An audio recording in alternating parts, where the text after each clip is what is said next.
امام صاحب کے پاس مہمان آتے ہیں. توجہ, میں سیرت صاحبین سے ایک جملہ پڑھ رہا ہوں.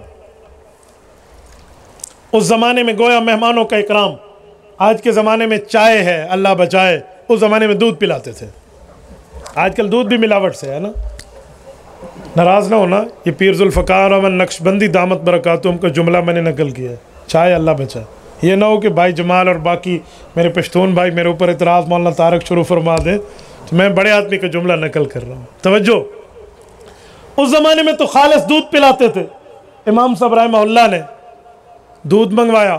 ایک بچہ گویا اس زمانے کے, میں مثال دیتے ہو سمجھانے کے لیے کہہ رہا ہوں, جس ہوٹل جس دکان سے دودھ آیا وہ ایک شاگرد لایا.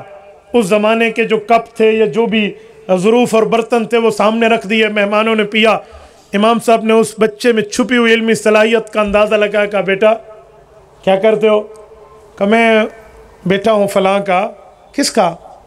کہ اچھا وہ جو فوت ہوئے تھے کچھ دنوں پہلے, وہ میں ابراہیم کا بیٹا ہوں. اچھا تو آپ کیا کرتے ہیں؟ کہ ابو کا سایہ سر پہ نہیں ہے, یتیم ہوں گویا کہ میں یہاں کام کرتا ہوں, مجھے 1 درہم ملتا ہے 1 ہفتے کا, اماں کو دیتا ہوں, ہمارے گھر کا گزر بسر چلتا ہے.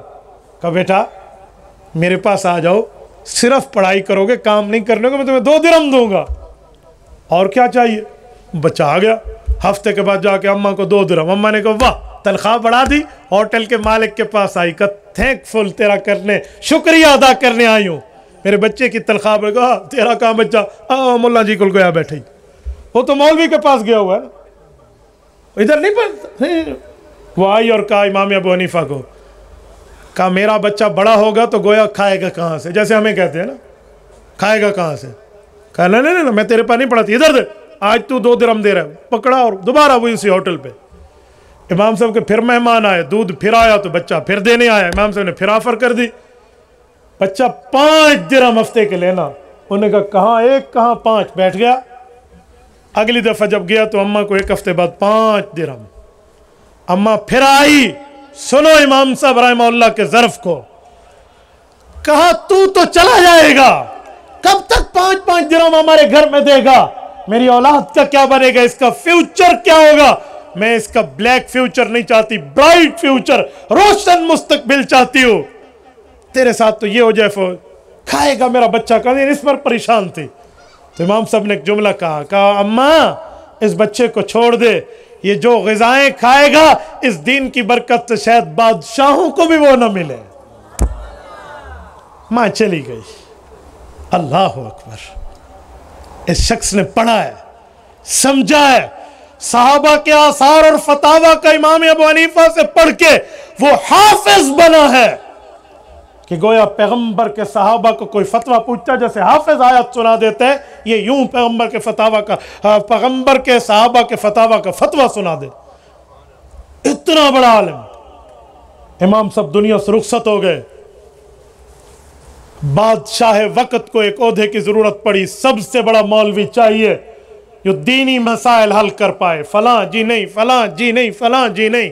نظریں اس پہ ٹکی, نظریں اس پہ ٹکی, اور اسے بلایا گیا اور کہا آپ شریعت کے مطابق جو فیصلہ کرو گے بصر و چشم قبول ہے, آپ آ جائیے, آپ کو کوئی روک ٹوک نہیں ہوگی. اور یہ شخص پوری دنیا کا قاضی القضات بنا ہے, اور نام اس کا یعقوب ہے, باپ کا نام ابراہیم ہے. دنیا اسے قاضی ابو یوسف کے نام سے جانتی ہے. یہ ہے قاضی ابو یوسف رحمہ اللہ, جو امام شافعی کے دادا استاذ ہیں. امام محمد رحمہ اللہ نے بہت سا مذہب کا حصہ امام ابو یوسف سے پڑھا ہے, اور امام محمد امام شافعی کے استاد ہیں. اور امام شافعی فرماتے ہیں, تاریخ بغداد میں فرمایا, حفظت عن محمد وقرا بعیر. بعیر ایک اونٹ کو نہیں کہتے, اونٹوں کے لشکر کو کہتے ہیں. کہ اونٹوں کا لشکر جن کتابوں کو اپنے پشت پہ اٹھا کے چلے. اتنی علوم کی کتابیں میں نے امام محمد سے پڑھی ہیں تو میں امام شافعی بنا ہوں. اور اس کے استاذ بھی قاضی ابو یوسف ہیں. آپ اندازہ لگاؤ, یہ امام صاحب یوں مردم شناس آدمی ہے.